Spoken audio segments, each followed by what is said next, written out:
Hoy las cosas son mucho más complejas. Han aparecido oficios y profesiones que antes no existían y otras se han reinventado en nombres rimbombantes. Ese es el tema de hoy en Maduroscopia.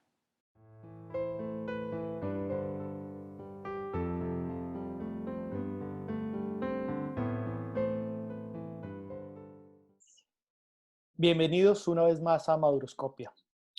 Hoy está con nosotros una persona que para mí es muy especial. La conozco hace más de 30 años, fue mi compañera de universidad. Le iba a presentar por su nombre como Marta Cecilia Montoya, pero los que nos conocen saben que no sonaría real. Entonces, te saludo. ¿Qué hubo, paisita? Hola Mauro, qué rico tu invitación, qué rico estar aquí. ¿Cómo vas? Bien, diría que viviendo la curva de aprendizaje, diría que este momento me puso como en diferentes emocionalidades, pero digamos que hace 4 o 5 semanas ya veo cada cosa que estoy viviendo como un proceso de aprendizaje y eso me permite estar más bien emocionalmente. Cuando de pronto en algún momento tuve miedo o tuve pánico, en este momento estoy bien. ¿Tú cómo vas? Bien, bien. Eh, Como decía, yo te conocí hace mucho tiempo y te conocía de Mochila, Guayú, y de Silvio Rodríguez y de todo eso. ¿Qué ha pasado de allá a acá? ¿Qué ha pasado de allá acá? Una historia chévere, bueno, pero digamos grosso modo que yo termino contigo comunicación social en la Javeriana, regreso a Medellín, entro al mundo corporativo, estuve básicamente en Corona, Vajillas Corona y en Cristal. En Corona estuve como 4 o 5 años y en Cristal estuve 23. Pero en el año 2013 eh, yo enviudé y fue una viudez particularmente traumática porque mi esposo se cayó de un caballo y se mató. Y ese accidente generó como en mi vida una cosa muy rara, como una sensación de que me congelé, de que no sabía qué hacer con la vida. Y empecé a pensar que necesitaba como algo para mí, para, no sé si volver a partir de cero, no sé. Y en ese momento apareció en Medellín por primera vez el Tecnológico de Monterrey ofreciendo una certificación en coaching a la cual entré para mí, para yo crecer, para yo aprender, para yo aportar. Sin embargo, cuando empecé a certificarme, generé algunos vínculos y relaciones con algunos de los profesores de esta certificación. Luego fui invitada por ellos para formarme como entrenadora en coaching, de tal manera que cuando yo me pensiono de Punto Blanco y llego hace 2 años, yo ya tenía un proyecto de vida muy claro con el tema del coaching. Vale, entonces ahora sí hablemos de coaching. Em, yo decía en la presentación que hoy el mundo se ha complejizado y han aparecido profesiones que antes no existían, pero que también otras se han reinventado con nombres de alguna manera rimbombantes, digamos. Sí, Y ahora parece haber coach para todo. ¿A qué se de debe, digamos, acuerdo. esa explosión, digamos? Voy a ser un poquito como antipática con esa respuesta.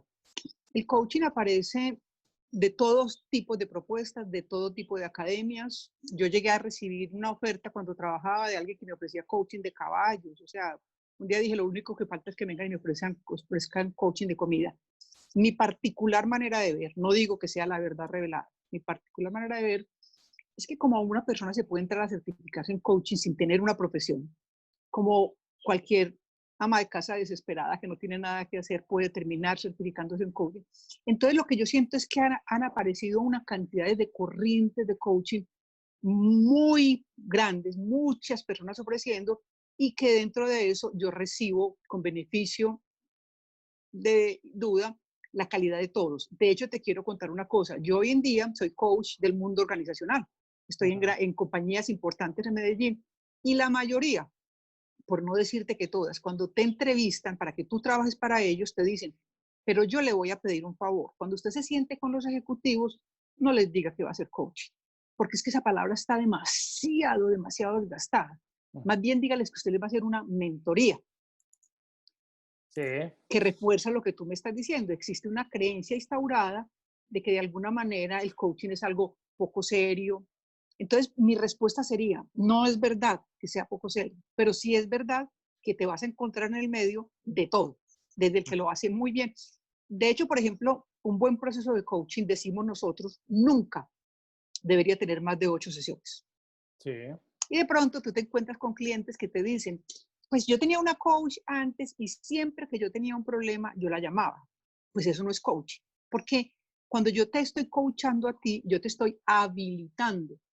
Y si yo no logré contigo, o si más bien si tú no lograste esa habilitación, digamos que, por ejemplo, Mauricio Olieva no me busca porque tiene una meta y es trabajar cómo funciona él en la toma de decisiones. Uh-huh.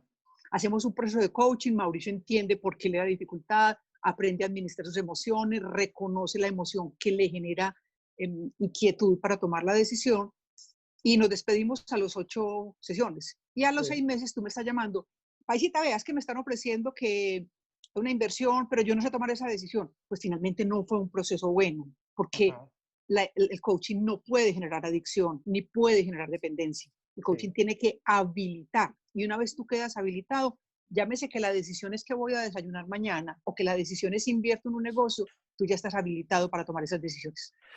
Tú dices, Mauricio me busca porque cree que tiene un problema para tomar decisiones y entonces busca a alguien un poco como que le clarifique el tema. Sí.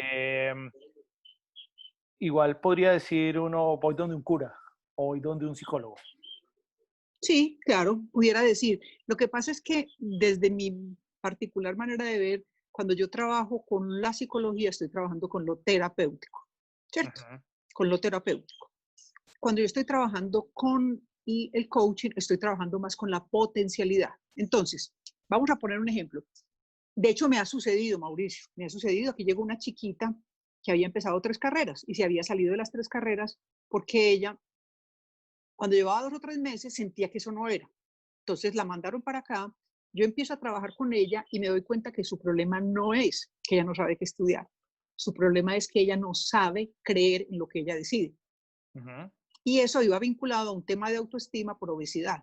Entonces, ahí lo que hago yo es remitir a un psicólogo, porque sería una irrespetuosa y una irresponsable empezar a abordar temas terapéuticos sin tener los elementos. O sea, le estaría haciendo daño a ese ser humano y sería una irresponsabilidad. Entonces, en ese caso, yo lo que hago es que se lo remito a un psicólogo y de hecho yo tengo una lista de psicólogos en los que creo, me gustan, conversamos, de pronto después de que la persona hace el proceso terapéutico regresa y trabaja en el tema de coaching, porque hay una cosa que sí me parece muy importante aclarar. Coaching sin meta no es coaching. Uh-huh.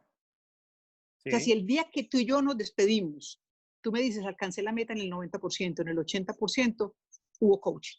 Si tú me dices, conversamos muy rico, Marta, esto fue muy chévere para mí, entonces diríamos, sí, me pagaste porque conversáramos rico 8 veces. Sí. ¿Qué diferencia hay entre un formador, un consultor, un mentor y un coach? Ok, muy bien. Me gusta mucho esa pregunta porque yo diría básicamente, el consultor viene y te dice que estás haciendo mal, pero tú haces cómo lo vas a hacer, ¿cierto? Uh-huh. El mentor pone a tu servicio su conocimiento, porque de hecho te tengo que decir que yo también hago mentoría. De hecho, ¿qué tipo de cliente viene mucho a mentoría? Ese ser humano que me dice, Marta, yo soy gerente de gestión humana hace mucho tiempo de una empresa de 200 empleados, pero yo ya quisiera ser gerente de gestión humana de una empresa de 2.000 empleados. Pero yo siento que no tengo cómo apostarle a eso. Entonces lo que hacemos ahí es un proceso de mentoría. Entonces la mentoría es que yo pongo mi conocimiento, mi experiencia y mis capacidades al servicio de su conocimiento.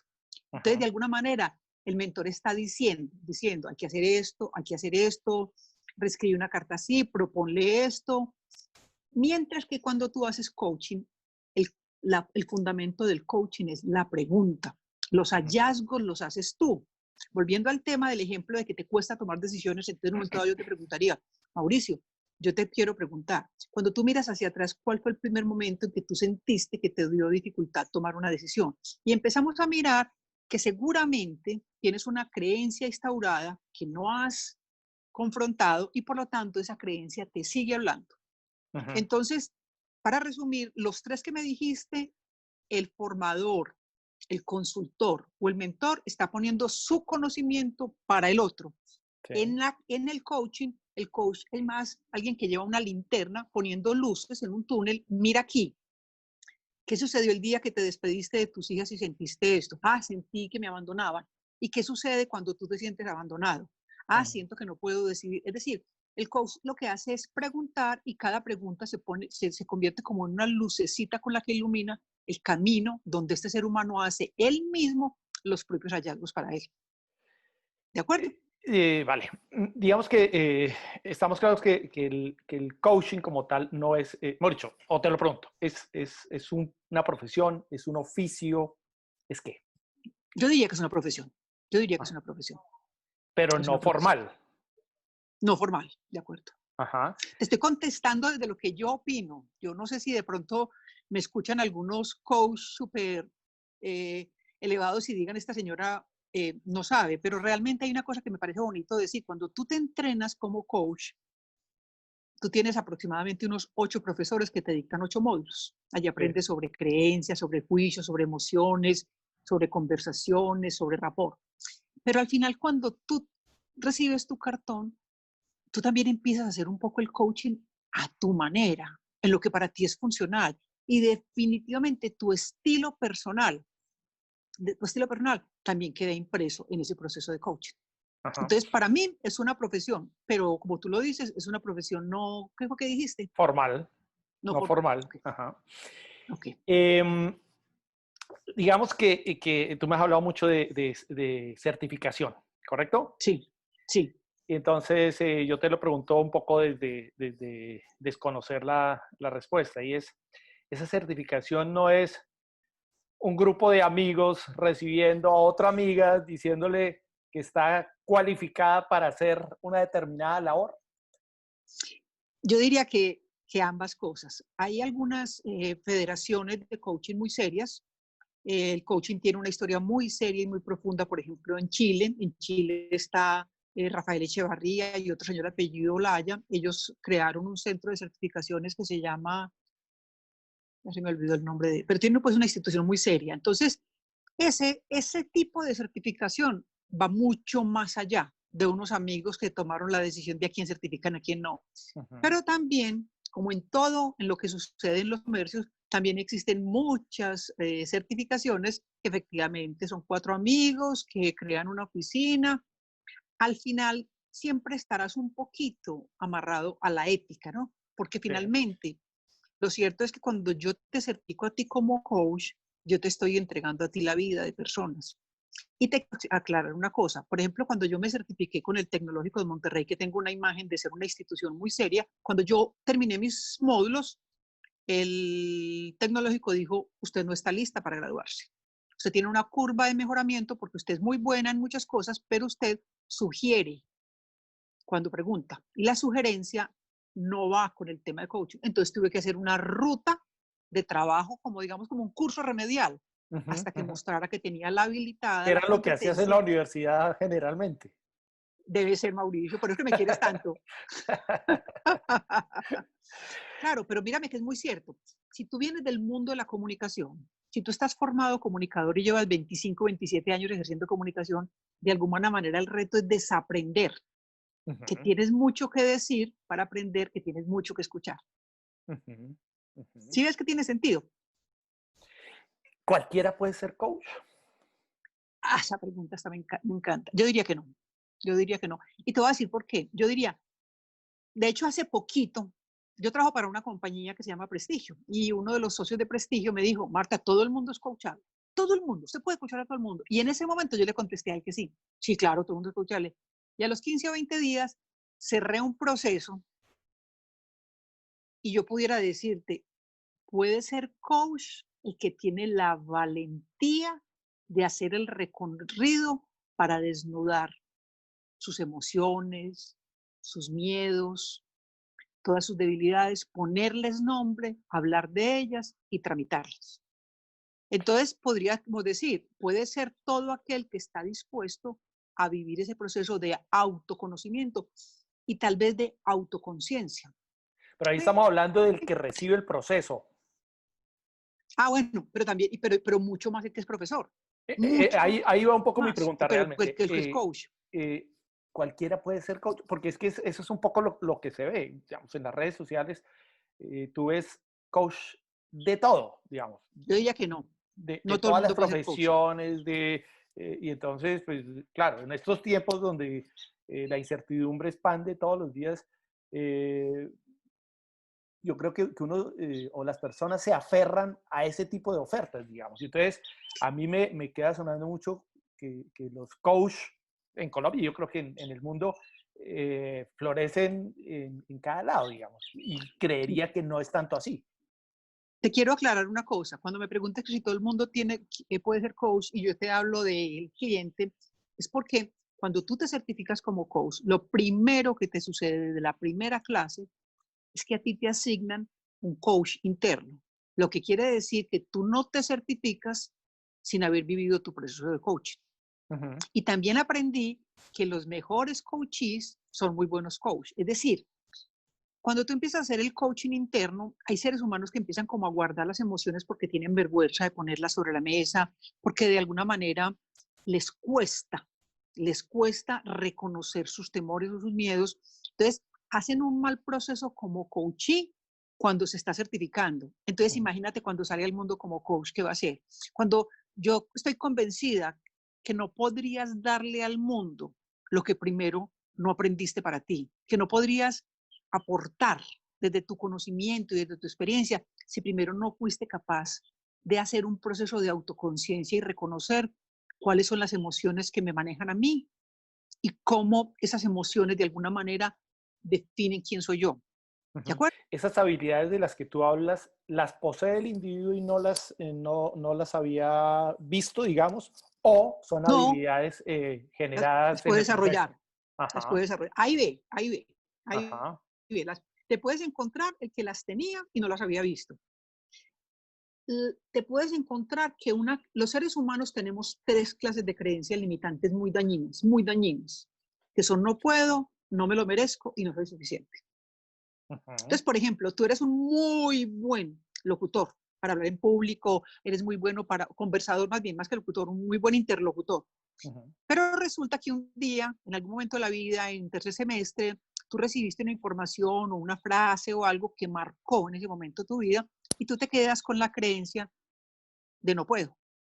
Ujú. En el momento en que haces el coaching podría volver a aparecer esa capacidad cuando reconoces el instante en que se instauró tu creencia de no puedo.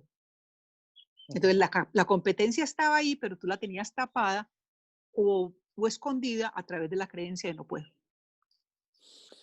¿Cuáles son los tipos de coaching más comunes, digamos, en un país como Colombia?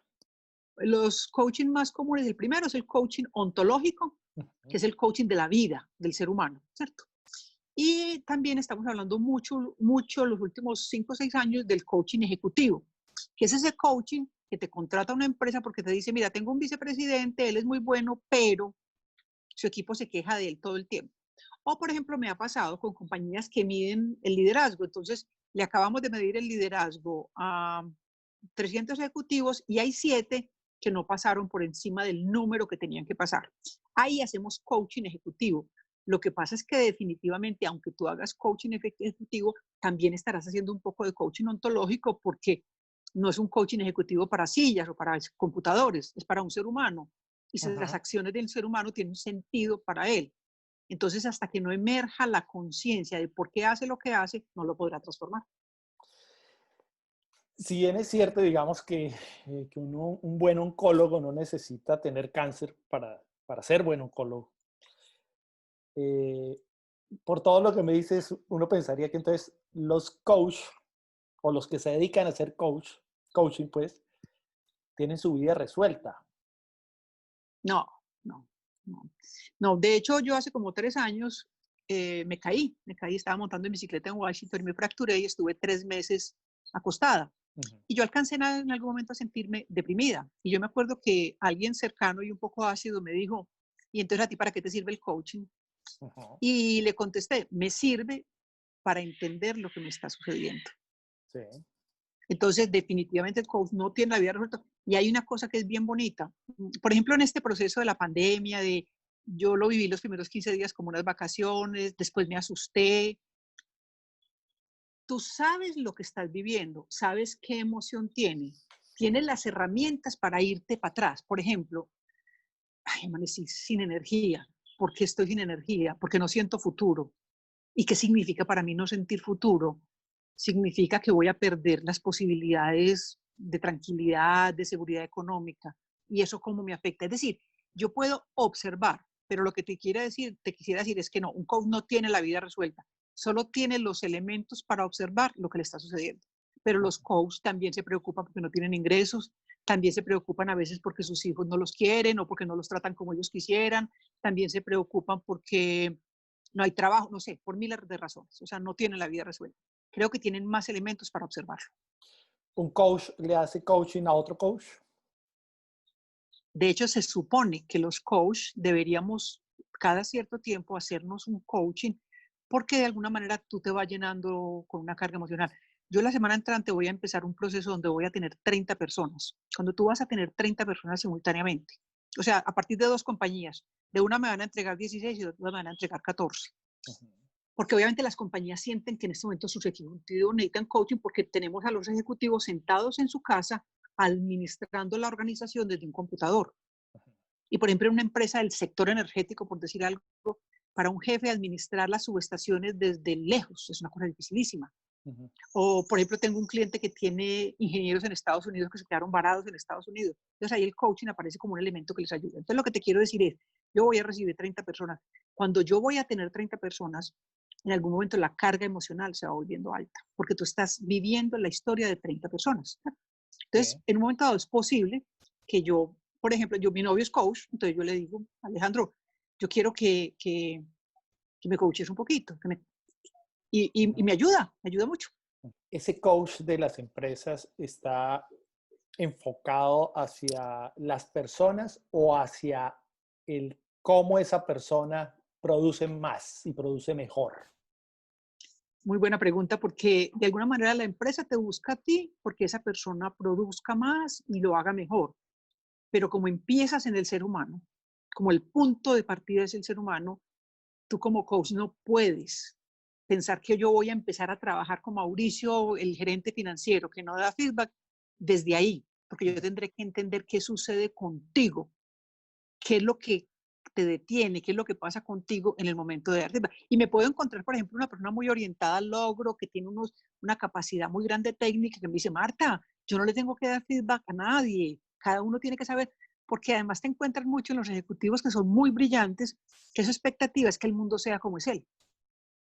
Si yo no necesito eso, ¿por qué tengo que darlo? Entonces, ahí hay un trabajo muy bonito a través del coaching de desarrollar la competencia de la empatía y de entender que tu marco de referencia es distinto al mío, que tú vienes de una historia que a ti te dieron cuando estabas chiquito la changua y la papita de una manera y a mí me daban chicharrones y arepa de otra manera y que eso marca una manera de leer la vida. Pero también me parece importante decirte que aunque te contrate la empresa, tu cliente es el coaching. ¿Eso qué quiere decir? Si a ti la O empresa sea, el te ser dice, humano. el ser humano, eso quiere decir que si la empresa te dice, deme un informe de qué ha pasado con Mauricio, yo entregaré un informe general, pero no hablaré nunca de lo que tiene que ver con el interior, con sus miedos. Eso no es de la empresa. Entonces yo desde que los saludo les digo, la que va a pagar es tal compañía, pero mi cliente eres tú. Y si a mí me piden un informe, me gustaría que tú tengas la certeza de que no va a quedar en un papel nada de lo que tú no quieras que quede frente a tu intimidad y a tu integridad, siempre y cuando no aparezca algo que atente contra los intereses de la empresa. Porque Dos, imagínate que a ti te aparezca una persona y dice, hemos pensado hacer un sabotaje para tal cosa. ¿Sí me entiendes? Es una cosa pues, extrema, que no me ha sucedido nunca, pues, entre otros. dos preguntas finales. Claro. ¿Cuándo buscar un coach? Cuando tienes un quiebre, cuando hay algo que dejó de fluir en tu vida. Cuando tú dices,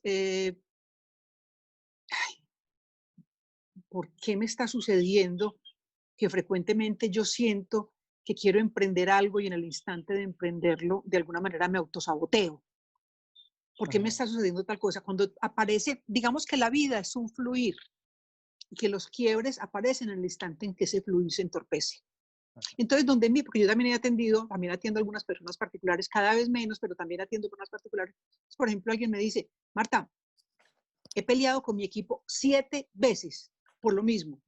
no entiendo. Y claro, llegan convencidos de que ellos vienen a que yo les enseñe cómo seducir a su equipo. Y realmente lo que hace es un proceso de coaching donde descubre cómo es su comunicación, qué es lo que comunica bien o comunica mal desde el coaching. Sí. Entonces, ¿cuándo buscar un coaching? Cuando tu fluir de la vida se detiene por ahí, porque hay un quiebre. ¿Y ¿Está claro eso? cómo, sí, y cómo, cómo separar la verdura de la carne? Es decir, al principio hablábamos que hay coach de todo y cualquiera dice que es coach. Y como, tal como hablamos al principio también, eh, surgen asociaciones y entonces hay certificaciones, digamos. ¿Cómo diferenciar un buen coach de un hablador de carreta? Pues yo tengo como dos respuestas. La primera es que en mi caso funciona muy bien la referenciación. O sea, el que llega donde mí hoy usualmente llega porque fue referenciado por alguien que sintió que vivió un proceso. Entonces diría que si tú eres el cliente, referencias un poco, ¿cierto? Digamos que tú estás en este momento en Bogotá y estás buscando un coach. Pues no busques en la línea telefónica ni en el directorio telefónico ni en la página de Google. Busca Ajá. referenciación de personas que conozcas, que hayan vivido una experiencia satisfactoria y indaga un poco cómo fue el proceso, cómo lo vivió, cómo se sintió, qué aprendió. Entonces, es una opción. La otra es que nosotros no somos como nosotros usualmente no somos estúpidos. Entonces, tú en una primera conversación con un coach podrías concluir, este no es el proceso o la seriedad que yo quiero, porque de hecho, si tú tienes en blanco y negro que el coach lo que hace es trabajar a través de la pregunta y no de la recomendación, y tú te encuentras un ser humano que te empieza a querer manejar las cosas de otra manera, tú lo sabrás. Pero yo hoy le recomendaría, si cualquier persona me llama a mí de una ciudad diferente a Medellín, yo le diría, referéncialo con otras personas que ya hayan vivido el proceso y que se sientan satisfechas. Bueno, Paisita, muchas gracias como siempre y como desde hace 30 años conversar Fuiste muy benevolente contigo. que dijiste 30 porque yo creo que ya es más. Sí, yo creo que es Ah, como 35 más o menos. Pero para mí siempre nuestras charlas siempre me enriquecen, siempre me saco algo nuevo y por eso lo agradezco y lo bendigo. Gracias, te agradezco Paisita, a ti mucho la invitación. y esperamos vernos en una próxima oportunidad. Un abracito. Claro que sí. ¿Tú te vas a quedar en Nueva York o regresas a Colombia? Regreso, regreso. Ah, ok. Un abrazo. Un Y abrazo. gracias por la invitación. Chao. Vale, chao.